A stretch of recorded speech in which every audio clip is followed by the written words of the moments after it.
राजसन्यास नाटकामध्ये छत्रपती संभाजी महाराजांची बदनामी झालेली आहे असा आरोप जो आहे तो आमदार अमोल मिटकर यांनी केलेला होता। या संदर्भातलं एक पत्र त्यांनी उपमुख्यमंत्री एकनाथ शिंदे यांना दिलेलं होतं आणि या पत्राची चौकशी जी आहे ती मंडळाकडे करण्यात आली।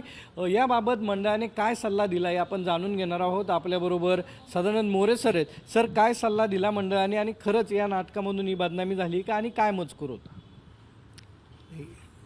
आमदारांनी ते सरकारकडे तक्रार केल्यानंतर विधानसभेत वगैरे मला वाटतं चर्चा झाली आणि आमच्याकडे जेव्हा त्यांनी पाठवलं मत विचारायला सरकारने सल्ला विचारायला, तेव्हा ते इतकं स्पष्ट होतं की त्या प्रकारचा मजकूर आत्ताच्या काळात कुणीच सहन करणार नाही आणि सरकारने छापणं अयोग्य आहे। ते बाकी जे खाजगी प्रकाशक जे वगैरे जे काय करत ते करतील, तो आमचा प्रश्न नाही आहे। पण शासनाच्या पुस्तकामध्ये गडकऱ्यांचं जे पुस्तक सरकार छापतं अधूनमधून, समग्र गडकरी त्याला म्हणतो आपण, तर त्याच्यात ते राजसन्यास नाटक असू नये किंवा ही मागणी योग्य आहे अशा प्रकारचा सल्ला मंडळाने एकमताने दिला सरकारला। पण त्या पत्रामध्ये काय होतं किंवा तो काय मजकूर होता तो नाही, तो मी इथं उद्धृत करू शकत नाही, इतका वाईट आहे।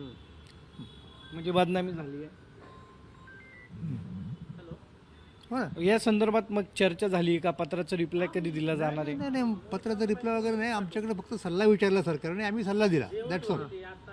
म्हणजे हे झाले नक्की सरकारने सल्ला विचारलेला होता, मात्र आता हे नाटक जे आहे त्यांचा शासनाकडून संन्यास सुरू होईल हे मात्र निश्चित आहे। कॅमेरामन आदर्श कटकेसह सागरवाड, साम टीव्ही, पुणे। आता isakal.com आहे देशातील नंबर 1 ची मराठी न्यूज वेबसाईट। प्रत्येक अपडेटसाठी isakal.com ला नक्की भेट द्या।